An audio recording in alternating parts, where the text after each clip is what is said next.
नमस्कार, स्वागत आहे तुमचं मोरे ताईंच्या रेसिपी या YouTube चॅनल मध्ये।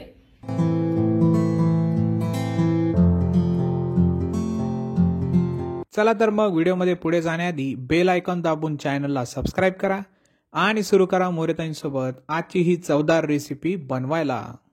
नमस्कार मंडळी, आज आपण एक नवीन रेसिपी करणार आहे, ती म्हणजेच भेंडी करणार आहे। आता आपण ताटामध्ये ना कोरडी काहीतरी भाजी लागतेच ना, त्याच्यासाठी मी आज तुम्हाला काहीतरी थोडी वेगळ्या पद्धतीने भेंडीची भाजी, सुकी भाजी करून दाखवणार आहे। मुलांना डब्याला म्हणा किंवा तुम्ही सर्व्हिस करत असाल तर तुम्हाला डब्याला पण न्यायला, आणि आपण वरण भात भाजी पोळी केली ना, पातळ भाजी असते तर त्याच्यासोबत त्या ताटामध्ये कोरडी भाजी म्हणून भेंडीची भाजी खूप मस्त होते। तर माझ्या पद्धतीने मी आता तुम्हाला करून दाखवणार आहे।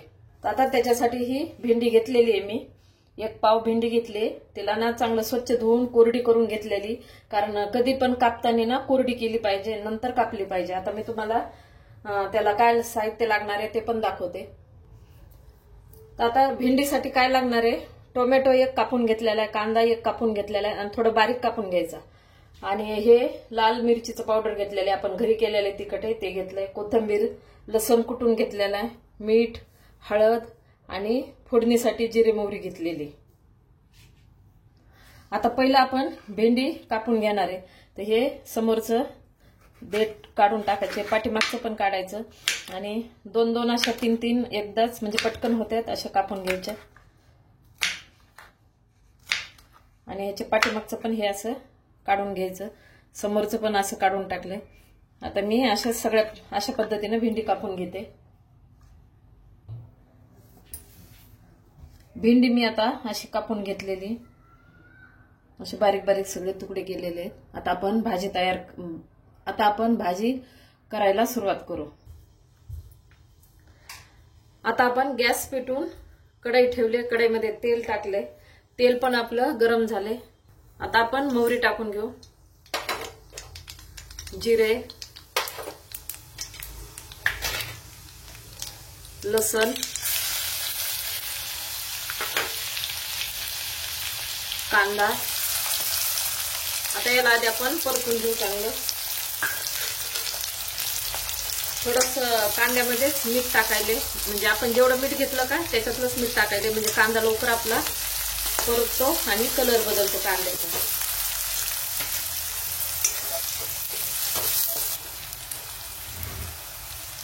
हे पहा, आता कांद्याचा आपला कलर बदललाय, ब्राऊन कलर झालेला आहे। आता आपण टोमॅटो टाकून घेऊ, थोडंसं मीठ टाकलं ना असं परतायला कांद्याला तर लगेच कलर बदलतो, म्हणजे ही एक टिप्स आहे। कांद्यामध्ये कधी बी परतताना थोडंसं मीठ टाकायचं। आता आपण टोमॅटो टाकून घेऊ, टोमॅटोला बी चांगलं असं सॉफ्ट होईपर्यंत आपण परतून घेणार आहे।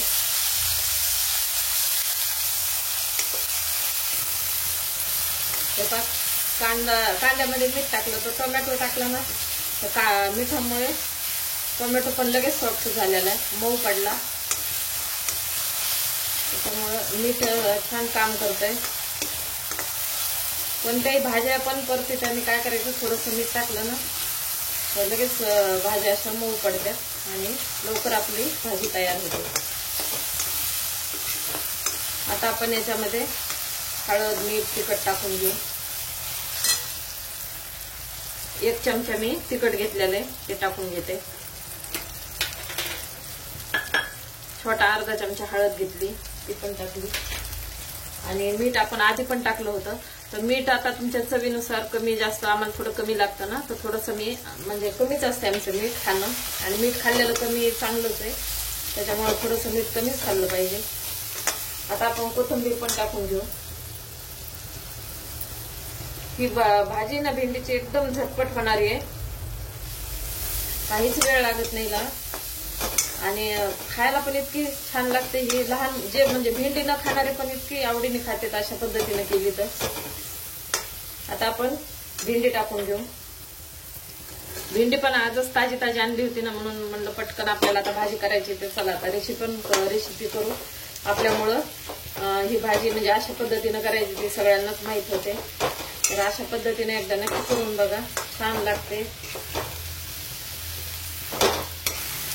2 चमचे शेंगदाण्याचं कूट घेतलेले, ते व्हिडिओमध्ये आलं नव्हतं. आता हे आपण एकदम बारीक नाही एकदम जाड नाही, असं 2 चमचे शेंगदाण्याचं कूट टाकलं.